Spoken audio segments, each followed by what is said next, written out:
Alrighty then.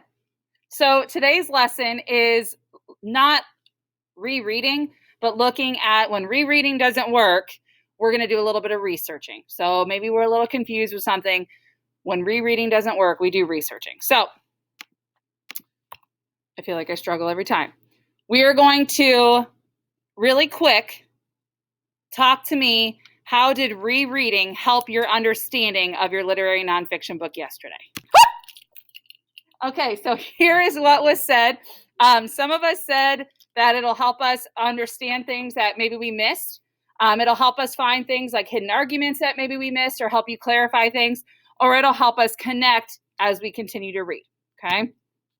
So here's today, okay? We are going to talk about why we need to research if we're not fully understanding. If you're going to reread the same thing 3 different times and it's still not going to help you, then don't do that.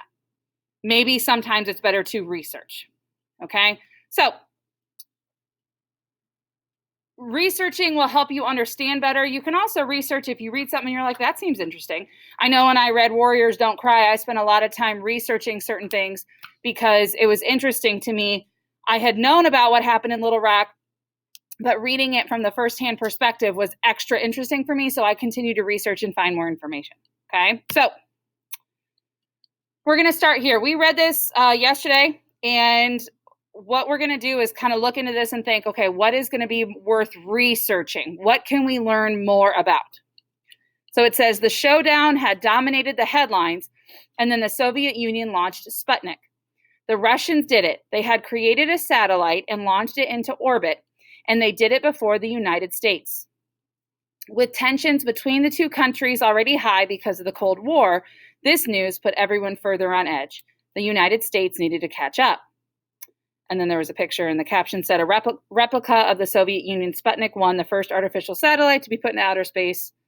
At the Langley Memorial Aeronautics Laboratory, there was great pressure to outperform the Russians at 360 miles above Earth, the altitude at which a satellite would fly around the planet.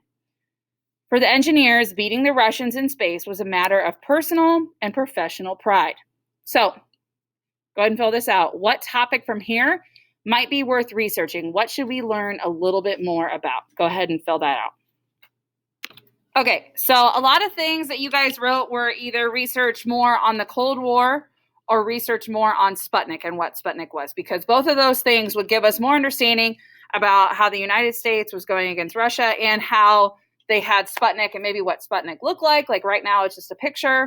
It reminds me of a Friends costume, from the show Friends, if you guys watch it, But we need more clarification to actually understand what in the world this is talking about. So what we're going to do is we are going to research, okay? So we're going to go with Sputnik. It was mentioned a lot. If we wanted to research Cold War, we totally could.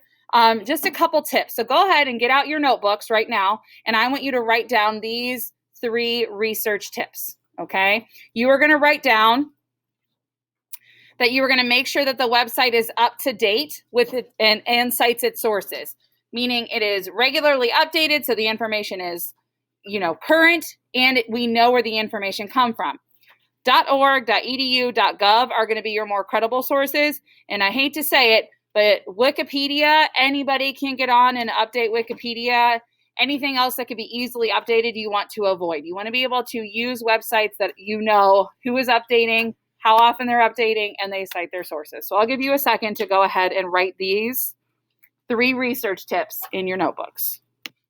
Okay, so here's what we're going to do. We are going to go research that. So we're going to go to Google, and I'm going to type in Sputnik, okay? So when you type in Sputnik, you can see there's a lot of things that show up. Sputnik News is a .com. This one's a .gov, so this is probably going to give me some good information.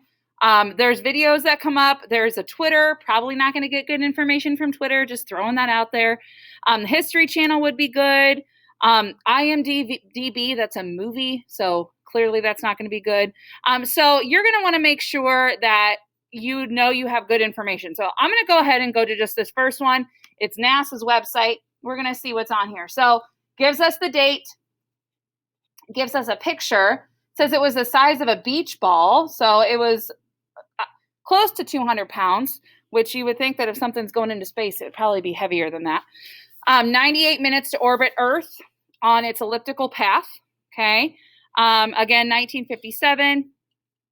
And then it just gives you more documents. So maybe if you wanted more information, this gives you a good place to go. So you have a timeline on what Sputnik looked like. So, you know, it got rushed here or launched here. You have beeps. Let's listen. So that's what it sounded like. You have books, you have other things to look at. So basically, if you use the NASA one, it's going to give you a lot more places to look. Maybe if I want to look for more, I'm going to go back to my Google search. Again, I'm going to avoid, like this over here gives me Wikipedia. Now it gives me these facts. Those facts are most likely going to be accurate. But maybe if you go to the History Channel, typically that's accurate. And it's going to give you more information. So this day in history. So we're going to be able to learn more as we research. There we go. So there's the Soviet Union. There's the space age. Again, there's the weight and how big it was. So we listened to it. Those in the United States with access to such equipment tuned in and listened in awe as the beeping Soviet spacecraft passed over America several times. I do not want to subscribe. So maybe hearing those sounds for the first time, being in America and hearing that was probably not the greatest, knowing that they clearly got Sputnik in space before we did. So I'm going to ask you, go ahead and fill this out with Pear Deck. So it can help you understand more to research. So how did what we just learned about Sputnik, how did that clarify Hidden Figures and what was going on in that time of history? I know that was just a little bit of beeping to you, but maybe if you heard that in America, how would they react if they were working for NASA? Okay, so go ahead and fill this out. How did researching help clarify what we are learning about? Okay, so a lot of us are saying it gave us a visual. It made the space race sound more intense, especially because we're seeing what was going on. You know, we see how people are reacting to certain things. Maybe it would make us angry because we heard the beeps and we knew what they were going through. It gave me a visual, gave me, I could hear it. So that, made a stronger connection for you, clarified what was going on. So researching that stuff we would not have gotten if we reread. No matter how many times we would have reread Hidden Figures, we would not have gotten a picture of Sputnik. We would not have known how big it was or what Russia actually physically put into space, okay? Researching is going to help you understand too. So here's what we're going to do today. As we struggled with our reading, so we're going to spend the rest of the period rereading, and I am going to give you an exit ticket today. And what you're going to do is you're going to ask yourself, okay, I'm struggling a little bit understanding. So what do I need to do? Is it important for me to either reread or research? If not, just keep reading. But if it is, could I reread it, look inside the text and reread, or should I look outside and research? And so today you are going to read for the last 20 minutes, and I'm going to give you a little exit ticket, and you're going to look for 2 moments that things are confusing, and you are going to circle, did I reread? Did I research? And then you're going to tell me what you find. So you are going to either be looking inside or outside of your text to figure out new information. Okay?